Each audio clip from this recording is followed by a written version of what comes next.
Hello friends, good morning.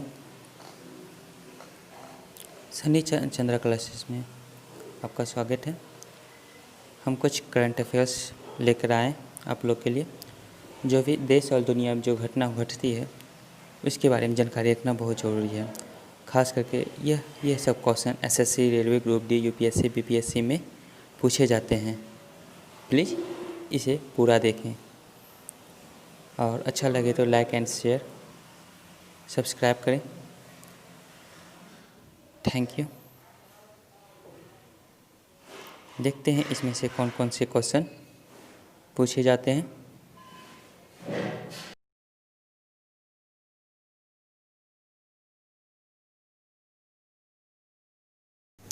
First question है, उत्तर प्रदेश के किस हवाई अड्डे को हाल ही में अंतर्राष्ट्रीय हवाई अड्डा घोषित किए जाने को मंजूरी दी गई है? तो पहला ऑप्शन ए है बरेली हवाई अड्डा, दूसरा ऑप्शन बी कुशीनगर हवाई अड्डा, तीसरा ऑप्शन सी हिंडन हवाई अड्डा और चौथा ऑप्शन डी झांसी हवाई अड्डा।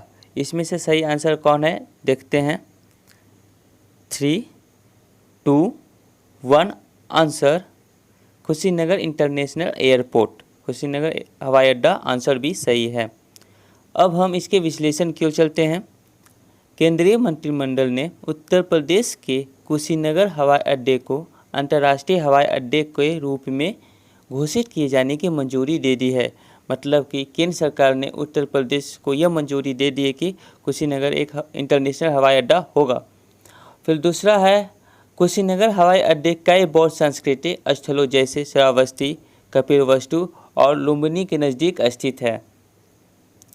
और फिर तीसरा है इसे अंतर्राष्ट्रीय हवाई अड्डे के रूप में घोषित किए जाने से इन स्थानों के लिए कनेक्टिविटी में सुधार होगा, साथ ही यात्रियों की प्रतिस्पर्धा लागत और वाले यात्रा के ज़्यादा विकल्प मिल सकेंगे।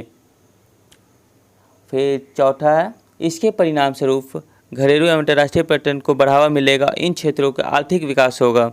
मतलब कि वहाँ पे जब पर्यटन आएंगे तो वहाँ पे घरेलू वस्तुएं ज़्यादा मिलेगी, पर्यटन को बढ़ावा ज़्यादा मिलेगा।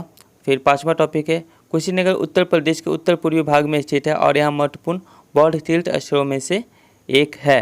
अब नेक्स्ट क्वेश्चन चलते हैं।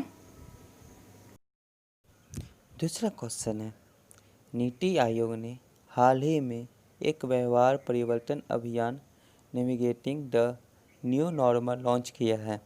इसे निम्न में से किसके सहयोग से शुरू किया गया है? पहला ऑप्शन है Bill and Melinda Gates foundation, centre for social and behaviour change, महिला एवं बाल विकास मंत्रालय या फिर उपरोक्त में से सभी।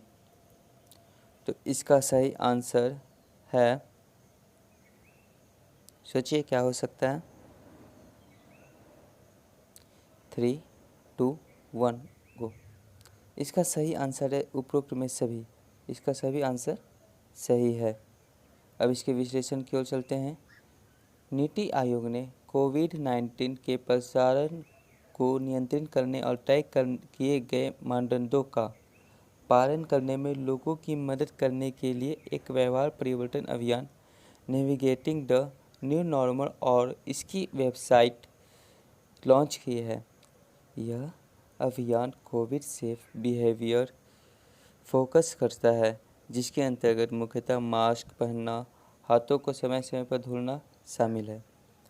यह अभियान Bill and Melinda Gates foundation for social and behaviour change, Ashoka विश्वविद्यालय, स्वास्थ्य एवं परिवार कल्याण मंत्रालय और महिला एवं बाल विकास मंत्रालय के साथ साझेदारी में शुरू किया गया है।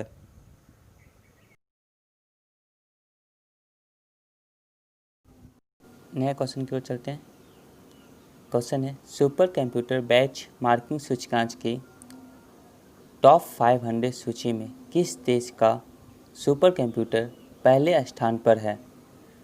पहला है संयुक्त राज्य अमेरिका, चीन, जापान, भारत। आंसर है 3, 2, 1। इसका सही आंसर है जापान। अब इसका विश्लेषण की ओर हम चलते हैं। सुपर कंप्यूटर बेंचमार्किंग सूचकांक टॉप 500 में जापान के सुपर कंप्यूटर फुगाकू ने शीर्ष स्थान प्राप्त किया है और इसके पहले इस सुपर कंप्यूटर की प्रोसेसिंग स्पीड 70,980 गीगा टैप्स दर्ज की गई है, जो चीन के सुनवे टाहेलू लाइट के स्कोर 23,756 गीगा टैप्स से काफ़ी ज़्यादा थी। चीन के सोनवे टाहुलाइट ने इस सूची में दूसरा स्थान हासिल किया है। फुगाकू सुपर कंप्यूटर का विकास संयुक्त रूप से राइकेन और फुजिटसु लिमिटेड द्वारा किया गया है। राइकेन स्थान के अनुसार यह सुपर कंप्यूटर ऐसे एप्लीकेशन को चला सकता है जो दवा की खोज, प्राकृतिक आपदाओं का सिमुलेशन, जलवायु पूर्वानुमान और नए मटेरियल के विकास में सहायक हो सकती है। अब हम आगे क्वेश्चन की ओर देखते हैं।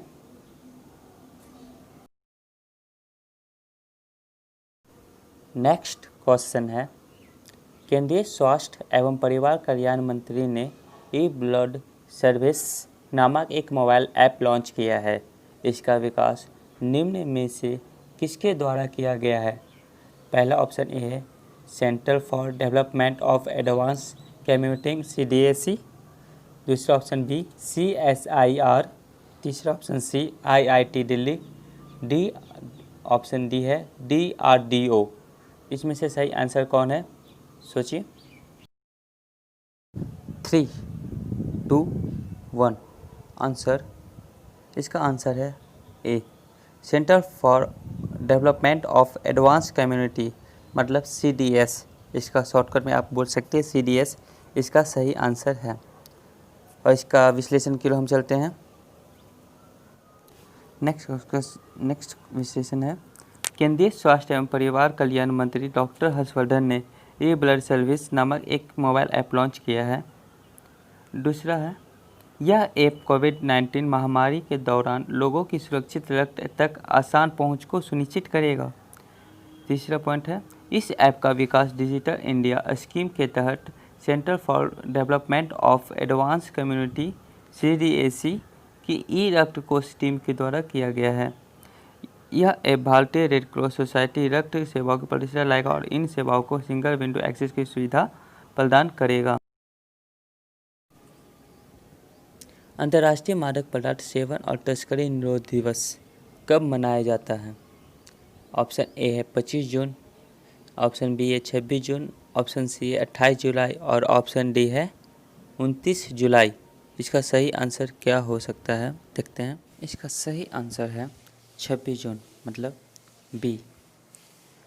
और फिर इसके विश्लेषण के लिए हम बढ़ते हैं।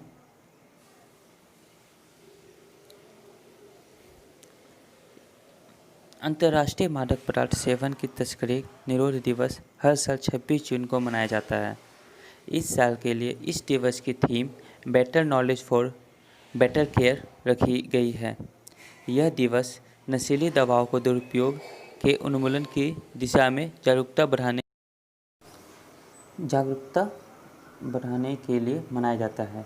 यह दिवस उन प्रणालीगत चुनौतियों को समाप्त करने के लिए समर्पित है जो अवैध ड्रग की तस्करी को बढ़ावा देती है। संयुक्त राष्ट्र महासभा ने दिसंबर 1947 में एक संकल्प द्वारा 26 जून को इस दिवस के रूप में घोषित किया था। जो भी विश्लेषण कराया जाता है उससे बहुत सारी क्वेश्चन का आंसर निकलता है। प्लीज़ इसे विश्लेषण को ध्यान से पढ़ें ताकि आगे वाले क्वेश्चन का आंसर मिल सके। Thank you.